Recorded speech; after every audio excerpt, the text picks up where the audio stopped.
बीतने वाली घड़ी को कौन लौटा पाएगा। इस धरा का इस धरा पर सब धरा रह जाएगा। जिंदगी भर का कमाया साथ में क्या जाएगा।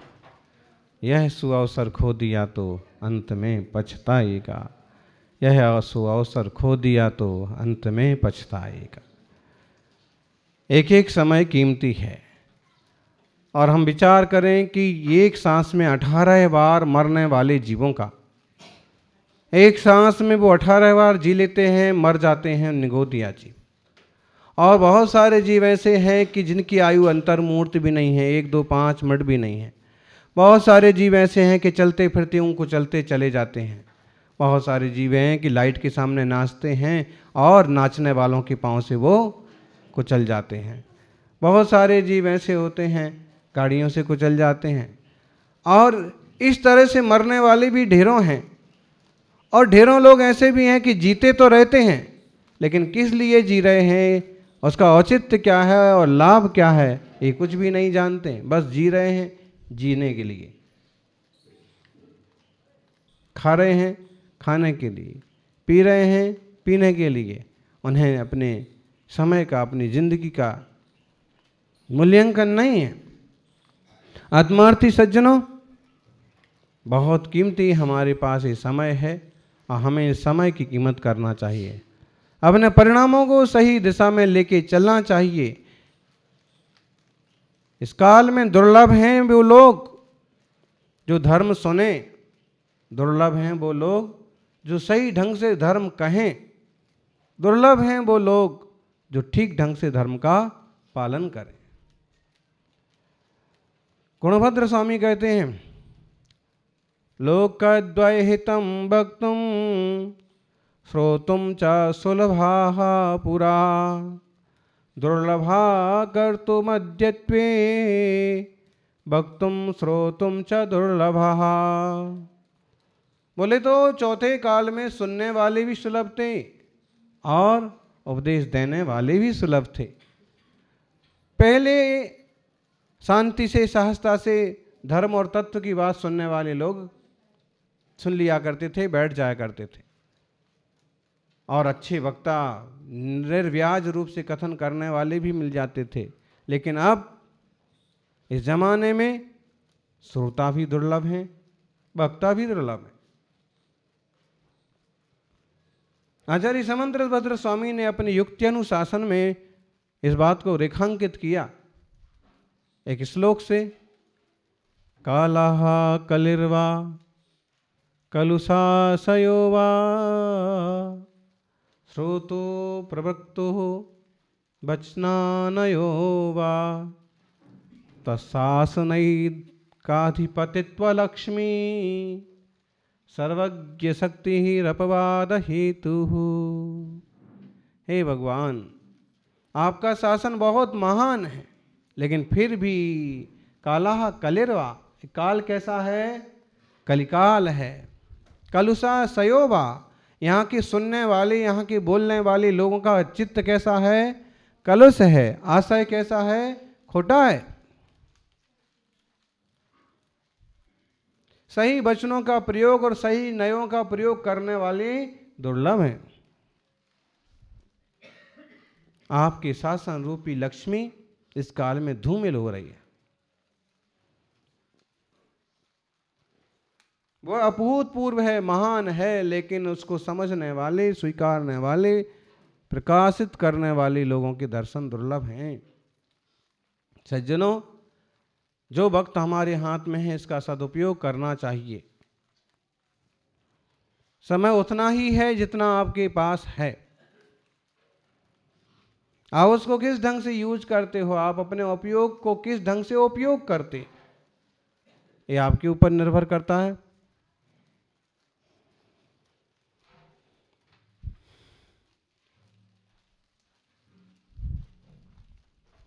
एक व्यक्ति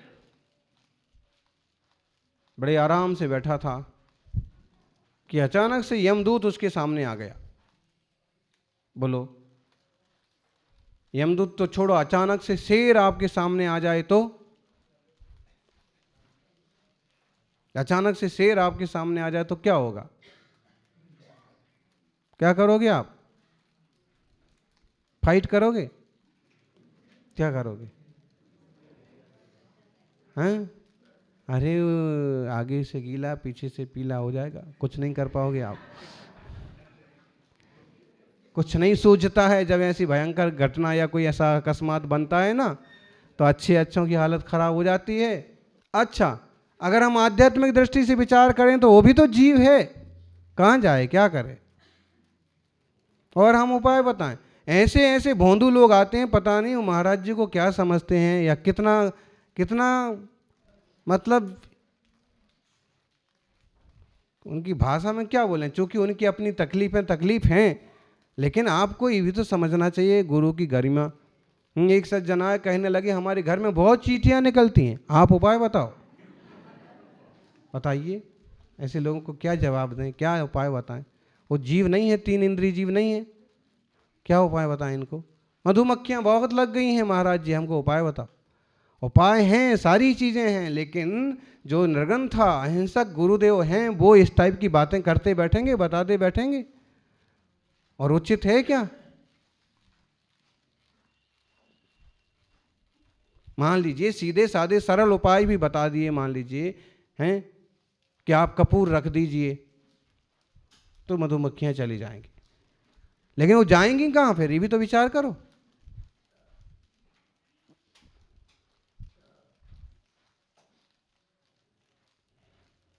सरसों के तेल में डाल के रख दीजिए कपूर, चींटियां चली जाएंगी, जाएंगी कहाँ? ये इतना पटपटा रहा है, लो इसको बाहर निकाल दो, जाएगा कहाँ? इसलिए परोधाकरण मुनिराज नहीं करते, धर्मात्मा नहीं करते। ऐसे अचानक से कोई आपत्ति विपत्ति खतरा आ जाए ना, एकदम सामने खाई आ जाए, कोई खाई में पटक दे, बोलो आप क्या करोगे? अचानक से अंधा मोड़ आ जाए, भूत दिख जाए, भूत भी दिखते हैं बहुत लोगों को तो। सज्जनों, जब ऐसा होता है तो बहुत घबरा जाता है जीव, शाश्वत स्वभाव को भूल करके नश्वर पर्याय की दृष्टि ही इसकी टोटल बनी हुई है, इसलिए ज़्यादा दुखी और होता है, घबराता। अगर ये ध्यान रखे कि शाश्वत है, मेरा स्वभाव का कुछ बिगड़ना नहीं है, तो भी थोड़ा धैर्य बना रहे। जैसे उसके सामने यमराज आके खड़ा हो गया, बुरी तरह से घबरा गया। यमराज ने कहा घबराती क्यों? यमदूत ने पूछा घबराती क्यों? उसने कहा कि मेरे सामने यमदूत खड़ा है। यमदूत ने कहा तुमने पहचान लिया? पहचान लिया, अक्सर कर टीवी पर देखते थे। अब टीवी पर कैसा दिखाते हैं, तो अपन कहानी में भी ऐसे ही कल्पना करो।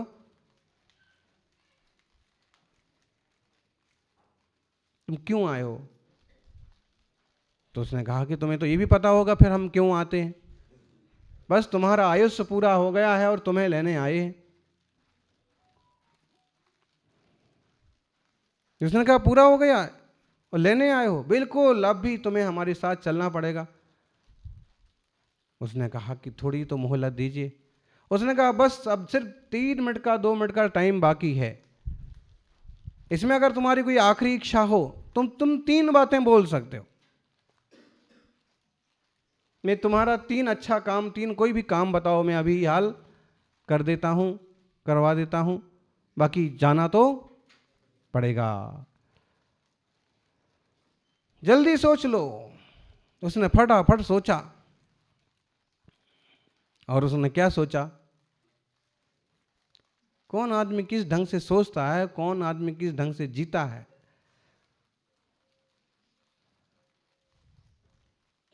सबकी अलग अलग थिंकिंग होती है। यमराज ने कहा 1 2 3, देखो समय जा रहा है, जल्दी से बोलो। उसने कहा पहली बात तो देखो, जो गांव का अमीर सेठ है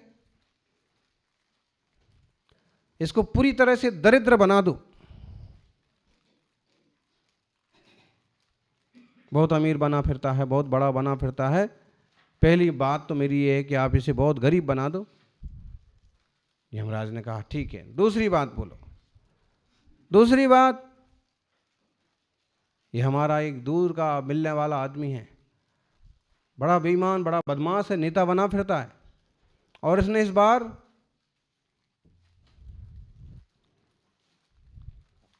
विधायक का चुनाव भी लड़ा है, जीत भी गया है, उसके मंत्री बनने के चांस हैं। कुछ ऐसा चक्कर चलाओ कि ना तो वो मंत्री बन पाए और विधायक पद से भी उसका इस्तीफा ले लिया जाए। मुझे बहुत अच्छा लगा। बहुत बदमाश आदमी है, बहुत बेईमान आदमी है, और उसकी नज़र वैसी है। तीसरी बात और बोल। तीसरी बात भी उसने क्या बोली?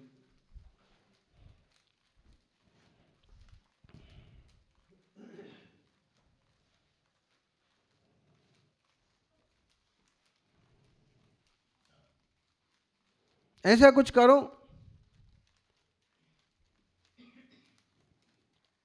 जिससे लोग परेशान हो जाएं, ऐसा कुछ करो कि बाढ़ आ जाए।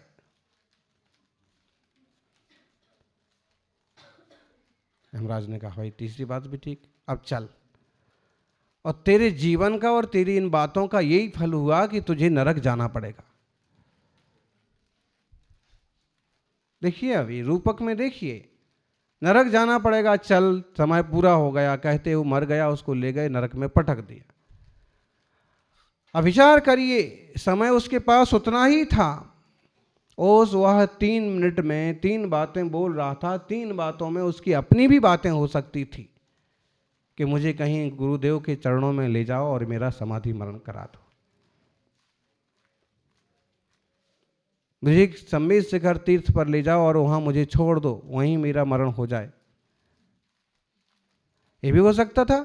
ये भी बोल सकता था कि ऐसा कुछ करो कि सारी जनता सुखी हो जाए, सारे लोग सुखी हो जाएं, जिनकी जो ख्वाहिश है, जिनकी जो इच्छा है वो पूरी हो जाए, लोग दुखी ना रहें। ऐसा भी कुछ बोल सकता था ना, लेकिन नहीं, समय उतना ही है, उसमें कुछ लोग कांटे बो जाते हैं, कुछ लोग फूल बो जाते हैं।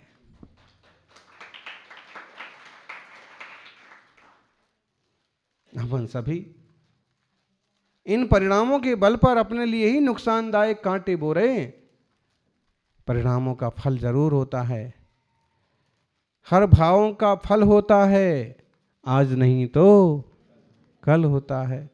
इसलिए बहुत समझदारी से, बहुत विवेक से, बहुत सहजतापूर्वक अपनी प्रवृत्ति करना चाहिए। हम जो कल्पनाएं करते रहते हैं, लगभग वो कल्पनाएं फल जाती हैं। इसलिए जब भी हम कल्पना करते हैं या सोचते हैं, सीधा सच्चा सोचना चाहिए, नहीं तो किसी भी संबंध में हो लगभग फल जाता है। और फिर हमें लगता है कि ऐसा क्यों हो रहा है, ऐसा क्यों हो रहा। कहीं ना कहीं हम भी उसमें कसूरवार हैं। भले हम सारा दोष दूसरे पर मर दें कि नहीं उसने किया, उसने किया, उसने किया, नहीं, हमारे भी उसमें सपोर्ट लगा हुआ है, हमारी भी उसके साथ प्लानिंग लगी हुई है कि मैं ऐसा करूँगा, मैं ऐसा करूँगा, मैं ऐसा करूँगा, तो वो उसका रिएक्शन और तेज हो जाता है। इसलिए हम कुछ अच्छा सोचें, अच्छा करें। इसलिए दुनिया में लोकद्वय हितम वक्तुम श्रोतुम च सुलभा पुरा। पहले ऐसा जमाना था कि अच्छा सोचने वाले, अच्छा बोलने वाले, अच्छा सुनने वाले लोग मिलते थे। इस जमाने में तो जिन वाणी के श्रोताओं की दर्शन भी दुर्लभ है। दुर्लभा कर्तुम अद्यत्वे वक्तुम श्रोतुम च दुर्लभा। पूर्व सुलभ अब दुर्लभ, वक्ता श्रोता उभय लोक हितकार। किंतु पूर्व अरु अब भी दुर्लभ, जो पाले निर्मल आचार। इसमें एक बहुत महत्वपूर्ण बात तो ये कही गई है कि पहले कई सारे लोग थे कि जो सुनते थे शांति से, और कई अच्छे वक्ता थे, लेकिन इस युग में श्रोता और वक्ता वो भी बहुत कम है। और दूसरी खास बात कही गई है कि पहले भी ढेरों लोग थे जो बोलते थे और सुनते थे लेकिन करते नहीं थे। आज भी ढेरों लोग हैं कि जो सुन लें, बोल लें, लेकिन उसको क्रिया में नहीं लाएं। कितने सारे आपको पंडित जी मिलेंगे, बोलते ढेर सारा है, छठे सातवें आठवें गुणस्थान की बात करेंगे, लेकिन चौथे गुणस्थान में भी दृढ़ता नहीं बनती है, चौथे पांचवें गुणस्थान की भी साधना नहीं सधती है। भाई जब इतना पता है तो पुरुषार्थ क्यों नहीं वैसा कर रहे हो? जब पता है कि इतनी योनियां हैं, इतनी जातियां हैं और जीव का ये हाल होता है, ये भाव कीमती है और इस भाव में ही संयम हो सकता है, तो फिर क्यों नहीं स्वीकार करने को हिम्मत करते? ज्ञानियों,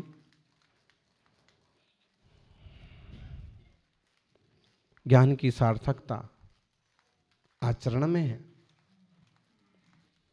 पूर्व काल में दोनों लोकों में हितकारी धर्म को कहने और सुनने वाले सुलभ थे, किंतु करने वाले दुर्लभ थे। इस काल में कहने वाले भी दुर्लभ हैं, सुनने वाले भी दुर्लभ हैं, और करने वाले तो महादुर्लभ हैं। निज चैतन्य स्वभाव की अनुभूति करने वाले, निरंतर आत्मा भी मुख रहने वाले जीव कितने मिलेंगे?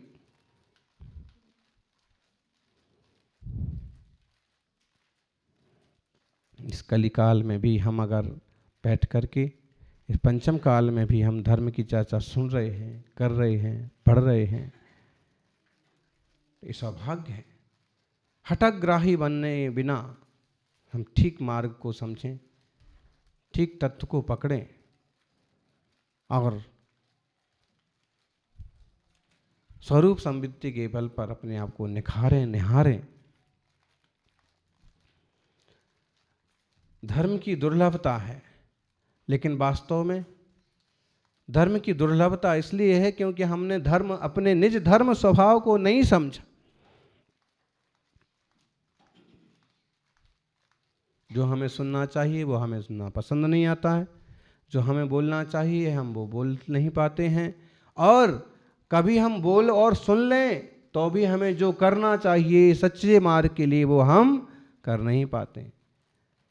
बिल्कुल सत्य है कि 3 मिनट कहो कि 3 समय कहो कि 24 घंटे कहो कि 100 साल कहो, एक बंधा हुआ समय आपके पास है और आप हर समय एक बीज बो रहे हैं, हर समय अपनी कार्य सिद्धि के लिए एक वाक्य या एक शब्द या एक सूत्र का उपयोग कर रहे हैं, हर समय आप कुछ ना कुछ बैलेंस बना रहे हैं, डिपॉजिट कर रहे हैं, लेकिन वो अच्छा कर रहे हैं कि बुरा कर रहे हैं, इस पर गौर करने की जरूरत है।